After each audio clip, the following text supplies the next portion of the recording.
yeah, there is something similar between our stories, and indeed, if you can awake this kind of entrepreneurship targeted to a better world, of course, you also need courage, you need skills, you need the networking, all of that, but it is such a wonderful and rewarding experience. And I'm here today to witness of such an experience, like many stories. This has been a particularly rewarding one,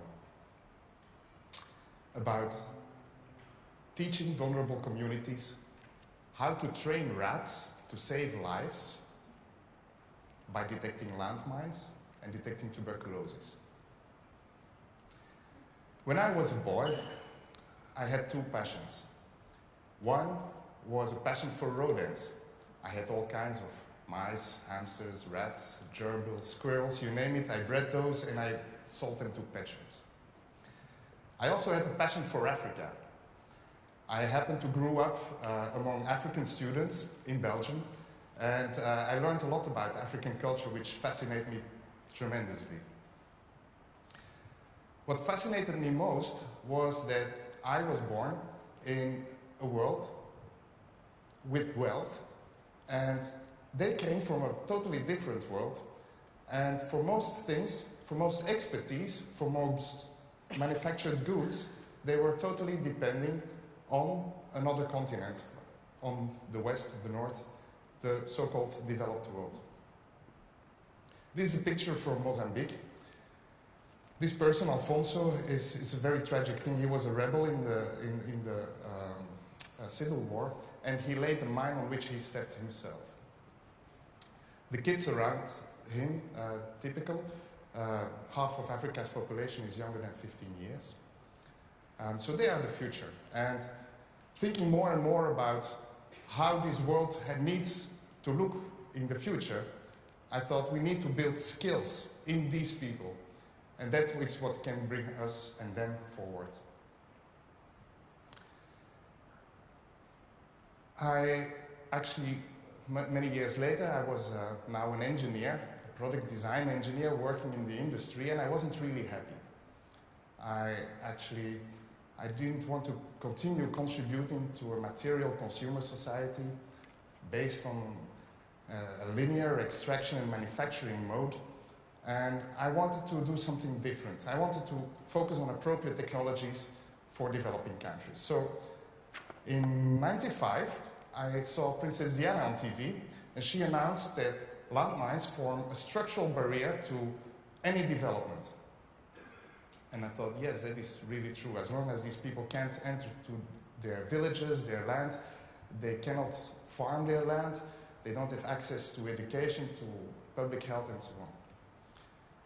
So I was looking from the standpoint of a subsistence farmer, looking at the landmine problem. And I was looking for a local resource, and I found it in my friends, the rats. Now, why rats? Well, and this I can become really lyric about, but rats are actually wrongly judged. Rats are truly amazing creatures. They are very adaptive. They are very sociable, very intelligent. They don't require a lot of food, of maintenance. It's cheap to maintain them. You can transport them in big numbers. They are resistant to most diseases, also tropical diseases. And we chose for the giant African pouched rat, which is a rat that lives up to 8 years in captivity, which gives a good return on the initial training investment. Most importantly, rats are too light to set off landmines, so they can walk over a minefield and not trigger off the landmines. So how do you train a rat? Well, very simple. As a part of classical conditioning, we associate a particular click sound, click-clack, with a foot reinforcer. Once that is linked together, you can now reinforce particular behavior. We bring under a plate with a hole in, we bring a target scent, in this case explosives, and the animal learns to keep its nose for 5 seconds in a sniffer hole. 5 seconds is long for a rat. Once it knows that, we make it a bit more difficult. We bring the rat in a cage with multiple holes. the beginning 3 holes, then only under one of the holes there is a target scent. I say explosive, but it can also be tuberculosis in sputum samples. It can actually be any scent. Then we make it more difficult. Rat comes in a 10-hole cage where it learns to find the right position of the target sample. After that, it learns to walk in a harness, on a leash, in the open, which is difficult for a rat because in evolution they became scared of predators, flying over predators. So these animals are getting used and they are very socialized, they get along with humans. And we built that system further up until, well, this is the final product, is a rat in a harness on a minefield, tethered to a search line. And this is operated by 2 people. We also have a system with 1 person.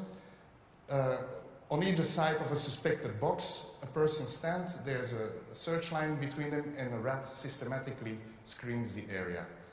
When it finds a mine, it scratches on the soil and then gets a food reward in return.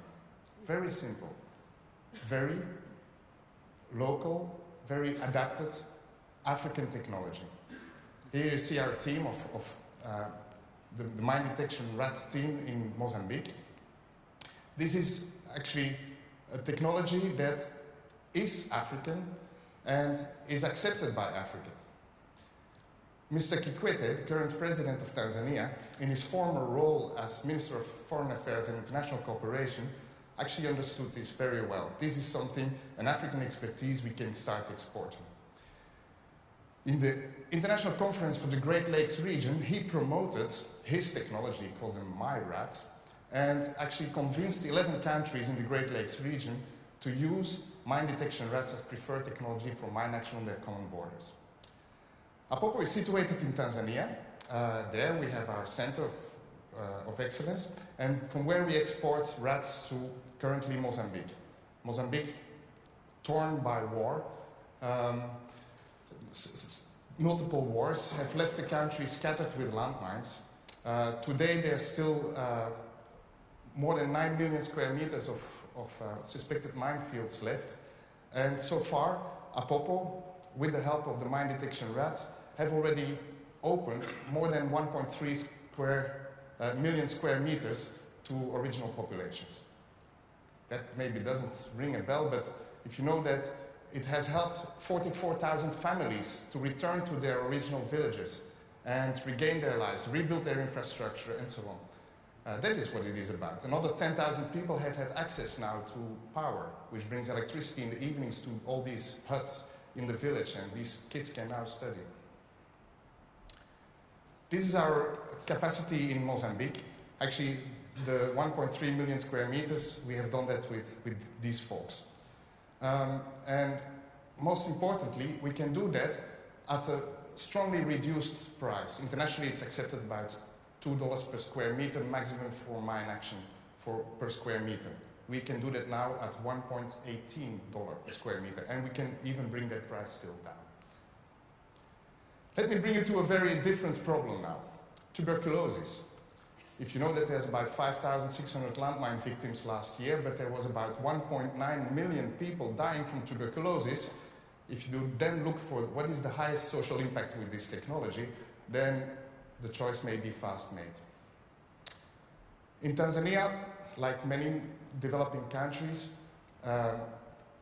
the standard technology to diagnose tuberculosis is a microscope. Robust, but not very reliable, something 40 to 60%. Actually, in Tanzania, only 45% of people get diagnosed with tuberculosis even before they die. So we started to train rats to detect tuberculosis. We collected sputum samples from the hospitals and devised a system where animals can detect them. Actually, a small film to show you how this works. So we collect samples from 5 hospitals, covering a population of 500,000 people.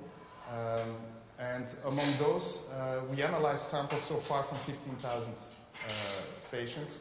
And rats have, in the meantime, You see how fast this goes. A rat only needs 2/100 of a second to discriminate an odor. This is a positive sample. It's a non-positive. It gets a click sound and comes for a food reward. It's as simple as that. Doesn't require any power.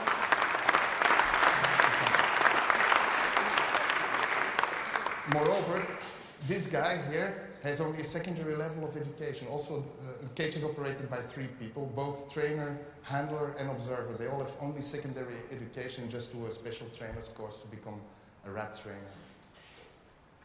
And, well, a cage like this, if provided with rats the whole day, can process some 1,680 samples per day. Can you imagine how fast this can work? And actually, even in a research and development stage, we still have a few years before we can really scale this up dramatically. But I just want to share with you our scientific data from last year, actually. We have been able, by doing that, collecting the samples from these hospitals and have a second screen by means of rats, we have been able to increase case detection rates in those populations by over 30%, which is fantastic. Yeah, let me go over this. Actually, the way forward for Apopo is to standardize the technology more. Like what we do here, for instance, we put a laser beam in the hole. There are small improvements. Or we also provide now standard rewards, food reinforcers, so that the technology becomes idiot-proof and more standardized, and we can scale it better. Another application, which we haven't investigated so far, this is actually a desk, and if you don't see it well, it's a rat with a backpack on, and there's a camera on the backpack, and we could use rats to go under rubble after earthquakes to look for victims, where dogs have to stay at the surface. Once a dog indicates a suspected place, the rat could go and get intelligence from under there. As you see it, and I can continue, but my time is over, and I really think, I hope this may change your perception about rats, and I think rats, in combination with people, have a bright future for humankind. Thank you very much.